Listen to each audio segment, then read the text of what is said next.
Flying means going to the airport, dropping off your luggage at check-in, maybe buying a coffee in the terminal, and finally taking a seat on a crowded plane. That journey now looks to some travelers like a potential minefield for catching the coronavirus.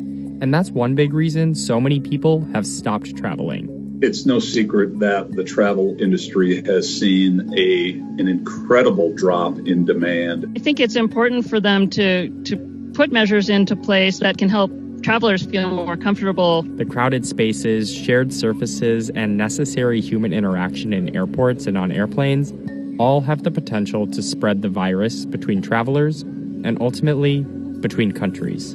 The airport experience, like many of our experiences today, are going to be transformed by these new technological capabilities. So what is the industry doing to make us feel safe again?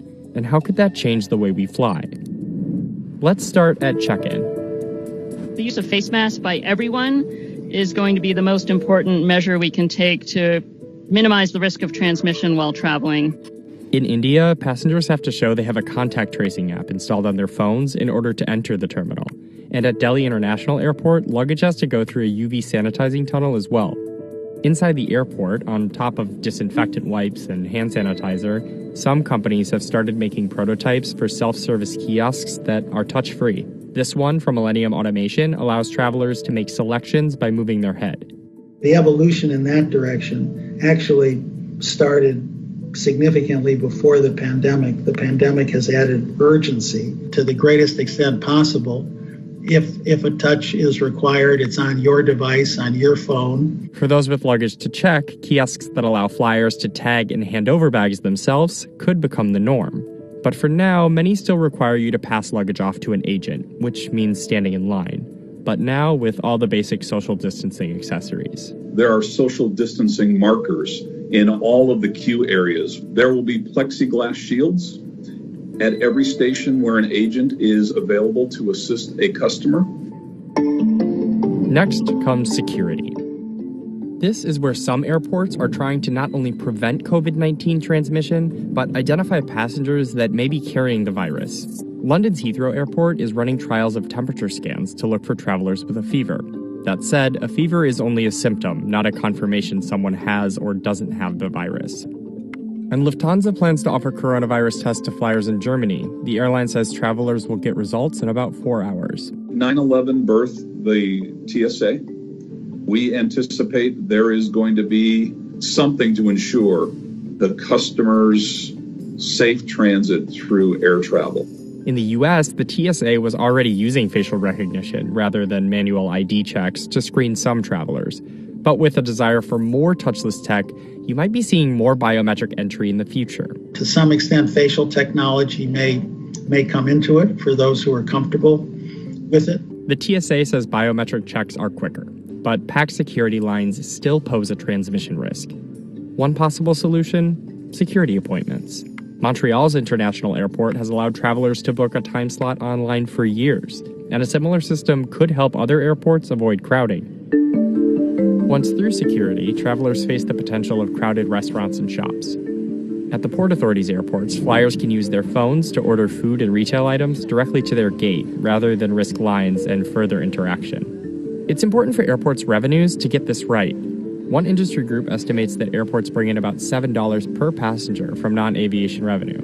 Now that may not sound like much, but last year 140 million passengers passed through the Port Authority's airports. And some brands like Estee Lauder have higher sales at major airports than they do in North American department stores. But just waiting at the gate may not be travelers' best option either, as crowds tend to form ahead of boarding. If it were me, I would probably hang out somewhere else in the airport at a different gate and wait until they're boarding.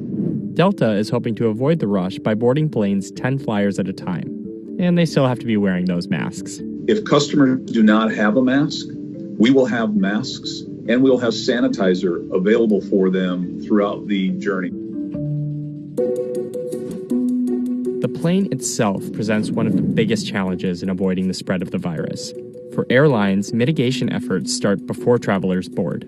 We do electrostatic spraying prior to every departure. The spray will kill viruses on contact. When boarding, Delta, like some others, is starting with passengers in the back of the plane to limit traffic jams in the aisle. And Singaporean airline Scoot is restricting the amount of hand luggage you can bring on board to avoid a scrum at the overhead bins. Once seated, travelers will likely have some extra space. Delta has, for now, banned the middle seat and is limiting the amount of passengers on board. No airplane will be dispatched above a 60% seating capacity. So if there are 100 seats on board, no more than 60 customers on board the aircraft. Still, that seating cap isn't in place for all airlines, and some travelers have reported crowded flights. And when the middle seat does return, it may be surrounded by dividers or facing the other way. The confined space makes onboard ventilation even more important to people. Good airflow is key to diluting the amount of virus potentially floating around. We use filters called HEPA filters, the same filters they use in hospital, ICUs and emergency rooms. Every 2 to 5 minutes, depending upon the aircraft type, the air on board the airplane is exchanged with outside air. Some airlines are also eliminating meal services, in-flight magazines, and duty-free carts, while others, including Delta, are opting for pre-wrapped snack packages, all to minimize contact. For now, airports and airlines are able to implement some of these strategies because not that many people are flying, which is also due to travel restrictions and reduced flights. But the real question is whether airports and airlines will invest in these measures, and whether they can afford to operate with them in the long run. We are not going to give up on our level of safety. And if it means that we have got to completely re-engineer our processes in order to allow more to come and allow profitability to return, we are going to do it. Until there's a worldwide standard, a lot of these crucial decisions will ultimately come down to the individual airlines and airports. These measures have to be effective because if there is some outbreak on an airplane, then nobody's going to want to travel anymore.